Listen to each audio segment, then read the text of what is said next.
সে বলো রাধা রমন কি জয়। তাহলে কি বুঝলেন? মন তুলসী ভক্তি চন্দন যে জন্তারে দিতে পারে, শিলার ওপর কাষ্ঠ চন্দন তাকে ঘষতে হয় না বারে বারে। সাজি ভরা বন ফুলে হয় না পূজা কোনো কালে, ফুলের পূজা ফুলেই করে, মধু লয়ে যায় মধু করে। প্রেম সে বল রাধা রমন কি জয়। বলিয়ে বৃন্দাবন বিহারী লাল কি জয়। বেটা গাড়ি থেকে তাড়াতাড়ি নামবি কি? সে বলে আমি চুরি করিনি। বলে আগে নাম তারপর ব্যবস্থা হবে, গাড়ি থেকে নামে। আচ্ছা আমার আরেকটা প্রশ্ন, লীলা তো একদম শেষ হয়ে গেল, একটুখানি বাকি আছে, শুধু শুনে নেন। কি শুনবেন? মন দিয়ে শুনবেন। একটা স্বামীর দুই পত্নী, এক স্বামীর দুই স্ত্রী, দুই স্ত্রীর সম্পর্ককে কি বলে? বাবা কে বললেন? একদম দুর্দান্ত। যাদের পরীক্ষা তারা উত্তর দিতে পারলো না, আপনারা কি সুন্দর দিয়ে দিলেন। বঙ্কবিহারী কি জয়। এই সতীনে সতীনে যখন চোকাচোকি হয়, দেখেন না কি ভারী সুন্দর লাগে। না মা আমি সতীন নই মা, আমি শুধু দেখাচ্ছি। রাধা রমন কি হ্যাঁ, সতীনে সতীনে যখন চোকাচোকি হয় তখন দেখবেন ঠিক চোখটা এরকম করে। আচ্ছা বলুন তো, এক পুরুষের দুই পত্নী তাদের সম্পর্ককে সতীন বলে। এক ভগবানের দুই ভক্ত, একজন ছোলা খাইয়ে পেট ফুলিয়ে দিয়েছে, একজন 56 ভোগ নিয়ে বসে আছে, এরা কারা? সতীন নয়? সে পূজারি দাঁড়িয়ে আছে, তুই মাধব একবার ঢোক। গাড়ি থেকে মেয়ে মাধবকে নামিয়েছে, গাড়ি থেকে যেই না মাধবকে নামিয়েছে অমনি মাধব এই নামাও যা। এক পা করে মন্দিরের দিকে যেতে যাবে, সে পূজারি বলে এ যে সময় জ্ঞান আছে তোমার?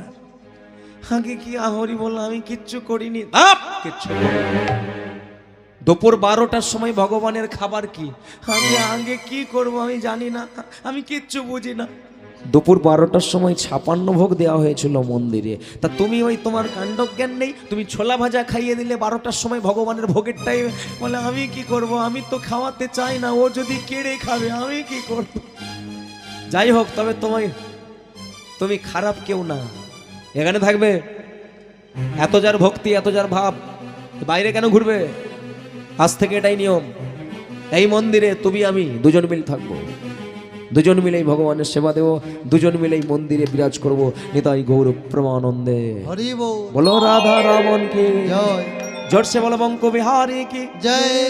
আচ্ছা একটা ওই পর্দা দেওয়া যাবে? একটা একটু ম্যানেজ করলে খুব ভালো হতো, একটা পর্দা। পর্দা পর্দা একটু কমিটিকে বলুন না, একটা পর্দা, মন্দিরটাকে ঢেকে দেব। না না এতে রাধা বঙ্কবিহারীর মন্দিরে একটা পর্দা চাচ্ছে ওখানে, যে মন্দিরটাকে ঢেকে দেওয়া হবে আজ থেকে। বঙ্কবিহারীর যে মন্দির আছে না, ওখানে একটা পর্দা চাচ্ছে, পর্দা দিয়ে মন্দিরটাকে ঢেকে দেবে। কেন? কারণ ছোলা খাইয়ে মানে 56 ভোগ ছেড়ে ছোলা খেয়ে নিতে পারে। কোন দিন আরো বড় ভক্ত আসবে, যদি চোখে চোখ পড়ে বঙ্কবিহারী পালিয়ে যায়। তাই আজ থেকে পর্দা দেওয়া থাকবে। আজ থেকে নতুন নিয়ম ঝলক দর্শন।